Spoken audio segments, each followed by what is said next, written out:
ఇక బనకచెర్లపై ఏపీ కేంద్రం ఎత్తుగడలు, కొత్త ఎత్తుగడనట. గోదావరి కావేరీ లింక్కు గోదావరి సోమశిల కావేరీ లింకుగా మార్చే కుట్రనంట. ఇప్పుడు బనకచెర్ల కనుక ఏపీ ప్రభుత్వం కడితే ఈ తెలంగాణ రాష్ట్రంలో ఉన్నటువంటి ముఖ్యమంత్రి గారు, నీటిపారుదల శాఖ మంత్రి గారు బాధ్యత వహించాల్సి ఉంటుంది. ఇంక ఇది కాక ఇప్పుడు కొత్త ఆయన వచ్చింది ఇళ్ళకు బనకచెర్లను ఎట్టి పరిస్థితిలో అడ్డుకుంటా అని కోమటిరెడ్డి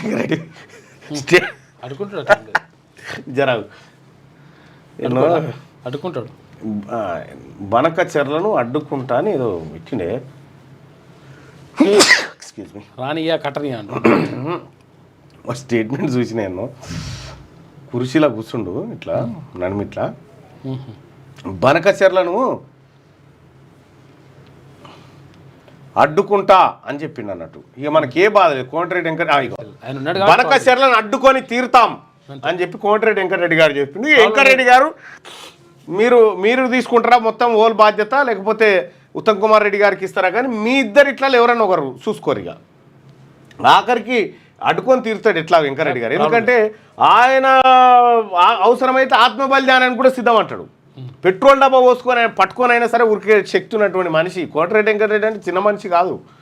మన ఎస్ఆర్ఎస్పీలా ఏది ఎస్ఎల్బిసి టన్నెల్లో పోయిన 10 మంది నెట తీసుకొచ్చిండు బయటికి, రప్పున బురదలకు దిగి గుంజుకరాగలిగిండు.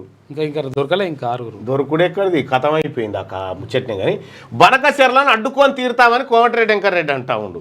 మీకు ఎట్లా అనిపిస్తుంది ఇది ఒకసారి కామెంట్ చేయరి, మీ అభిప్రాయాన్ని చెప్పండి. ఇక్కడ బనకచెర్లను అడ్డుకొని తీరుతామని చెప్పి వెంకటరెడ్డి గారు, బనకచెర్లను అడ్డుకొని తీరుతాం కోమటిరెడ్డి వెంకటరెడ్డి, అడ్డుకునే సత్తా ఉంది ఆయనకు అనుకునే వాళ్ళు ఇక్కడ, అంతా తాల్తుపేలు మాటలే అనుకునే వాళ్ళు ఇక్కడ. మీ అభిప్రాయాన్ని తెలియజేయండి ఆయన. ఎందుకంటే ఈ ఎందుకు చేస్తాడో ఈ కామెడీలు ఏం కథనో, ఈ ఏడాడు కూడా ఎస్ఎల్బిసి టన్నెల్లో వన్నోళ్ళని ఆడబడి చచ్చిపోయిన వాళ్ళని 4-5 ఇంకా అననే ఉండే, గాల తీసుకొచ్చుడే అయితే లేదు, బనకచెర్లను అడ్డుకుంటా అని చెప్తా ఉన్నాడు. ఏం చెప్తాము ఆయన కథ.